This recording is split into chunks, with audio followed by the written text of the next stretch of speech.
Alain, tu fais prendre des allures de pâtisserie à la cuisine avec les gâteaux salés. Alors lequel nous proposes-tu? La croûte de pain aux champignons.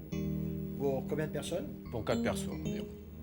Alain, s'il reste du pain sec, on le garde pour cette recette. On prend une tranche de pain, Une tranche de pain. on la fait bien toaster, Voilà, qui est un peu rassis, c'est encore mieux. on la brise un petit peu et on va faire un genre de chapelure.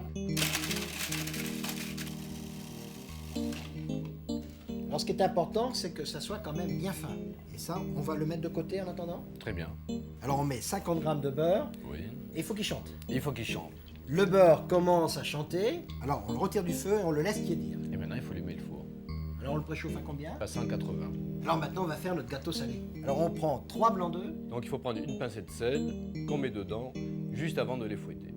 il faut les fouetter très fermes ou Non, il faut qu'ils soient montés, pas très fermes. Il faut qu'ils soient moelleux. qu'ils soient encore mousseux, bien Qu'ils mousseux. soient très mousseux. Alors une fois que les blancs sont fouettés, il faut faire vite. On prend 50 grammes de la chapelure de pain que nous avons fait, Et on ajoute ensuite la farine. alors la même quantité de farine que de pain. 50 grammes de pain, 50 grammes de farine. On le délaye très rapidement pour bien que ce soit homogène. Et là, On verse dessus les blancs. les blancs. Et on va mélanger tout ça très harmonieusement, très rapidement, sans trop casser les blancs.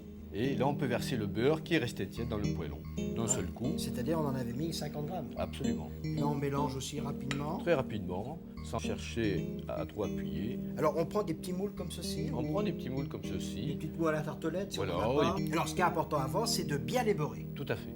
On en met une bonne noix à l'intérieur. Une bonne noix. Et ensuite, on va essayer de les répartir sur tous les côtés. Alors ce qui est bien, c'est que là, on vient de faire l'appareil, on ne l'a pas laissé reposer, on le fait Voilà. aussitôt. Ce qui est plus difficile, parce que plus son appareil va se reposer, plus sera facile évidemment à manier. C'est été au réfrigérateur, le beurre durcit un petit peu, donc c'est Absolument. beaucoup plus facile. Si on veut, on peut le tapisser avec le beurre. Absolument, bien sûr. Les 4 moules sont garnis, on peut les cuire tout de suite. On peut les cuire tout de suite. On les laisse combien de temps? 10 à 12 minutes à 200 degrés. Alors pendant que nos croustades cuisent, nous allons faire l'appareil pour les garnir. Absolument. Une petite cuillère à soupe de graisse de canard. Alors une échalote hachée finement. Voilà. On la fait cuire un petit peu. Un tout petit peu blondir dans la graisse. Et on ajoute les champignons, Des pleurotes. les Il y a pleurotes. 100 grammes de petites pleurotes, c'est-à-dire 2 belles poignées, mais tous les autres champignons conviennent aussi parfaitement. On va les faire colorer un petit peu. Il faut toujours le faire sur un feu doux. Voilà, là il commence à colorer. Alors on a 3 tranches de magret de canard fumé coupées en petites juliennes.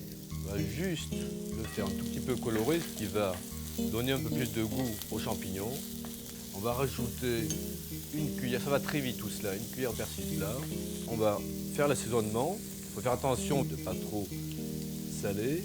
Donner une toute petite râpée de poivre. Dès que c'est prêt, il faut débarrasser. Les champignons sont prêts, il ne reste plus qu'à garnir les croustades qui, elles, maintenant sont cuites. Alors on les garnit directement dans le moule. Dans le moule. Et pour qu'au moment de le présenter, que ce soit toujours chaud et appétissant, on les repasse pendant environ 1 minute au four. Alain, voici une recette pour casser la croûte. Avec du pain pas perdu. Au revoir. Et bon appétit bien sûr.